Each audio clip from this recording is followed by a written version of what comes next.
नमस्कार साथियों, उम्मीद है कि आप सभी को सर्विक्स की संरचना एवं सर्वाइकल कैंसर से बचाव के लिए की जाने वाली VIA visual inspection with acetic acid जांच के बारे में विस्तार पूर्वक जानकारी प्राप्त हो गई होगी।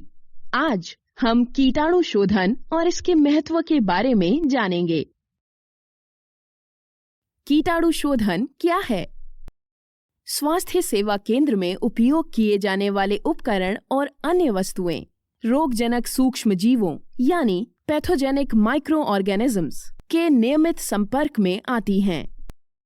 कीटाणु शोधन वह प्रक्रिया है जो इन रोगजनक सूक्ष्म जीवों को नष्ट कर देती है और उपकरणों व अन्य वस्तुओं को पुनः उपयोग के लिए उपयुक्त बनाती है। कीटाणु शोधन क्यों महत्वपूर्ण है? चिकित्सक और रोगी दोनों के लिए सभी स्वास्थ्य प्रक्रियाओं में कीटाणु शोधन का सर्वाधिक महत्व है। हेल्थ केयर वर्कर्स अक्सर संक्रमित व्यक्तियों और चीजों के संपर्क में आते हैं। इसलिए महत्वपूर्ण है कि संक्रमण के जोखिम को कम करने के लिए संक्रमण निवारण प्रक्रियाओं को समझा जाए और उनका नियमित पालन किया जाए। कीटाणु शोधन प्रक्रिया सर्वाइकल कैंसर स्क्रीनिंग में विशेष रूप से महत्वपूर्ण है क्योंकि इसमें उपकरण शरीर के तरल पदार्थ और स्राव के संपर्क में आते हैं। आइए जानें, संक्रमण को रोकने के लिए सर्वोत्तम दिशा निर्देश क्या हैं? प्रत्येक रोगी की जांच करने से पहले और बाद में हाथ धोएं। छिली त्वचा, म्यूकस मेम्ब्रेन, रक्त या शरीर के अन्य तरल पदार्थ, इस्तेमाल किए हुए उपकरण व दस्ताने और चिकित्सा अपशिष्ट को छूने से पहले दस्ताने पहनें। मानक दिशा निर्देशों के अनुसार कचरे का निपटान करें। उपयोग के बाद उपकरणों का सही विधि से कीटाणु शोधन करें। आइए जानें, उपयोग के बाद उपकरणों का कीटाणु शोधन कैसे कर सकते हैं। ये 3 चरणों वाली प्रक्रिया है। पहला चरण डीकंटेमिनेशन यानी शुद्धिकरण। दूसरा चरण क्लीनिंग यानी सफाई।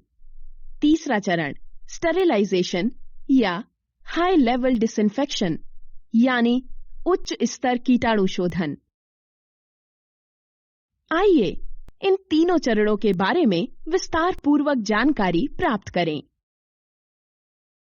पहला चरण डीकंटेमिनेशन यानी शुद्धिकरण। स्वास्थ्य सेवा केंद्र में उपयोग किए गए सर्जिकल उपकरणों और अन्य वस्तुओं को दोबारा उपयोग करने लायक बनाने के लिए ये पहला कदम है। उपयोग के तुरंत बाद उपकरणों और अन्य वस्तुओं को 10 मिनट के लिए 0.5% क्लोरीन सॉल्यूशन में रखें। परीक्षण टेबल की सतह और किसी भी उपकरण या उपकरण के कुछ भाग जो शरीर के तरल पदार्थ के संपर्क में आ सकते हैं, उन्हें भी उपयोग करने के बाद 0.5% क्लोरीन सॉल्यूशन या 70 से 90% इथाइल या आइसोप्रोपाइल अल्कोहल सॉल्यूशन से पोंछें।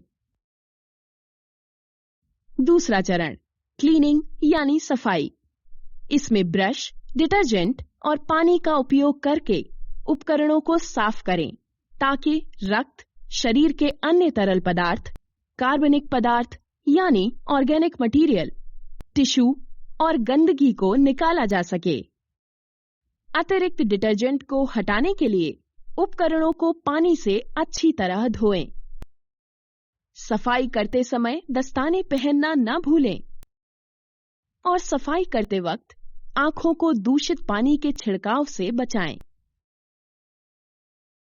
तीसरा चरण, इसे करने के 2 तरीके होते हैं, स्टेरिलाइजेशन या फिर हाई लेवल डिसइंफेक्शन यानी उच्च स्तर कीटाणु शोधन। यदि स्वास्थ्य सेवा केंद्र में ऑटोक्लेव उपलब्ध हैं, तो उपकरणों का स्टेरिलाइजेशन किया जाए। ऑटोक्लेव की सुविधा न होने पर आप HLD की प्रक्रिया अपनाएं। यदि आप ऑटोक्लेव से स्टेरिलाइजेशन कर रहे हैं, तो उपकरणों को 20 मिनट तक ऑटोक्लेव के अंदर रखें। ध्यान दें, ऑटोक्लेव का तापमान 121 डिग्री सेल्सियस हो और प्रेशर 106 किलो पास्कल हो। हालांकि विभिन्न मशीनों के लिए प्रेशर और तापमान सेटिंग्स अलग हो सकती हैं। इन सेटिंग्स के लिए मशीन निर्माता के निर्देशों का पालन करें। स्टेरिलाइजेशन के बाद उपकरणों को स्टेराइल कंटेनर्स में रखें। यदि स्वास्थ्य सेवा केंद्र में ऑटोक्लेव नहीं है तो HLD की प्रक्रिया अपनाएं। HLD बॉयलिंग द्वारा किया जाता है। बॉयलर में पानी भर के उसमें साफ किए गए उपकरणों को डुबोएं। उपकरणों को 20 मिनट तक पानी में उबालें। ध्यान रहे, जब पानी अच्छी तरह से उबलने लगे तब से 20 मिनट का समय शुरू होना चाहिए। सुनिश्चित करें कि सभी उपकरण पानी में पूरी तरह से डूबे हुए हों। बॉयलर को शुरू करने के बाद किसी भी उपकरण या वस्तु को न बॉयलर में डालें और न ही बॉयलर से निकालें। 20 मिनट तक उबालने के बाद उच्च स्तरीय कीटाणु रहित फोर्सेप्स का उपयोग करते हुए उपकरणों को निकालें और उन्हें उच्च स्तरीय कीटाणु रहित कंटेनर में रखें। वस्तुओं को ठंडा होने दें और उसके बाद हवा में सूखने दें। अगर उपकरणों का तुरंत उपयोग नहीं किया जाना है तो उन्हें एक ढक्कन वाले सूखे उच्च स्तरीय कीटाणु रहित कंटेनर में रख दें। सुनिश्चित करें कि स्टोर करने वाला कंटेनर पूरी तरह से सूखा हो। इसमें पानी बिल्कुल भी नहीं होना चाहिए। ये उपकरण 7 दिनों के लिए संग्रहित किए जा सकते हैं यदि कंटेनर बंद रहता है और 24 घंटे के लिए यदि कंटेनर खुला रहता है। इस अवधि तक उपकरणों का उपयोग न होने पर उनका दोबारा स्टेरिलाइजेशन या उच्च स्तर कीटाणु शोधन करें। तो अब तक हमने देखा उपकरणों को कीटाणु रहित करने के तरीके। आइए अब जानें स्क्रीनिंग में उपयोग होने वाली अन्य वस्तुओं को कैसे कीटाणु रहित किया जाना चाहिए। उपकरण जैसे कि क्रायोथेरेपी यूनिट, परीक्षण टेबल आदि की सतह को नियमित रूप से साफ किया जाना चाहिए, क्योंकि ये जांच के दौरान शरीर के स्राव और रक्त के संपर्क में आते हैं। इन्हें 0.5% क्लोरीन सॉल्यूशन या 70 से 90% इथाइल या आइसोप्रोपाइल अल्कोहल सॉल्यूशन से पोंछें। ध्यान रहे, एक रोगी से दूसरे रोगी को या स्वास्थ्य सेवा प्रदाताओं को संक्रमण होने से रोकने के लिए प्रत्येक रोगी की जांच के बाद परीक्षण टेबल को 0.5% क्लोरीन सॉल्यूशन या 70 से 90% इथाइल या आइसोप्रोपाइल अल्कोहल सॉल्यूशन से साफ करें। अन्य उपकरण और स्क्रीनिंग क्लिनिक के फर्श को दिन के अंत में या क्लिनिक के दौरान दैनिक आधार पर साफ किया जाए। तो दोस्तों, आज हमने जाना कीटाणु शोधन क्या है, कीटाणु शोधन क्यों जरूरी है, कीटाणु शोधन कैसे किया जाता है। सारांश में कीटाणु शोधन 3 चरणों की प्रक्रिया है। पहला चरण डीकंटेमिनेशन यानी शुद्धिकरण, दूसरा चरण क्लीनिंग यानी सफाई, तीसरा चरण ये 2 तरीकों से किया जा सकता है। पहला स्टेरिलाइजेशन, जिसे ऑटोक्लेविंग द्वारा किया जाता है। दूसरा HLD यानी उच्च स्तर कीटाणु शोधन, जिसे बॉयलिंग द्वारा किया जाता है।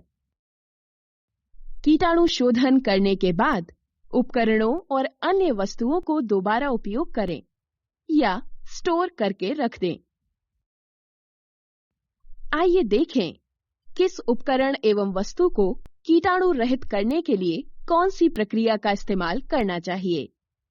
Speculum, biopsy forceps, endocervical curette, vaginal side wall retractor को कीटाणु रहित करने के लिए कीटाणु शोधन के 3 चरण अपनाएं। कॉल्पोस्कोप, क्रायोथेरेपी उपकरण, क्रायोगैस सिलेंडर, परीक्षण टेबल, प्रकाश स्रोत, उपकरण ट्रॉली, ट्रे को कीटाणु रहित करने के लिए उन्हें 0.5% क्लोरीन सॉल्यूशन या 70 से 90% इथाइल या आइसोप्रोपाइल अल्कोहल सॉल्यूशन से पोंछें। कीटाणु शोधन प्रक्रिया के बारे में जानना इसलिए आवश्यक है क्योंकि ये चिकित्सक और रोगी दोनों को संक्रमण से सुरक्षित रखती है। ये प्रक्रिया सर्वाइकल कैंसर स्क्रीनिंग में विशेष रूप से महत्वपूर्ण है क्योंकि इसमें उपकरण एवं अन्य वस्तुएं शरीर के तरल पदार्थ और स्राव के संपर्क में आते हैं। आशा है हम सब ये प्रक्रिया अपनाएंगे एवं संक्रमण का खतरा घटाएंगे। भारत सरकार के दिशा निर्देशों अनुसार 30 से 65 उम्र की हर महिला को कॉमन कैंसर्स की स्क्रीनिंग करवाना अनिवार्य है। तो साथियों, याद रहे, 5 मिनट की जांच न आने दे जीवन पे आंच। धन्यवाद। कोविड-19 के दौरान स्क्रीनिंग के लिए सुरक्षा नियमों का पालन करना अनिवार्य है।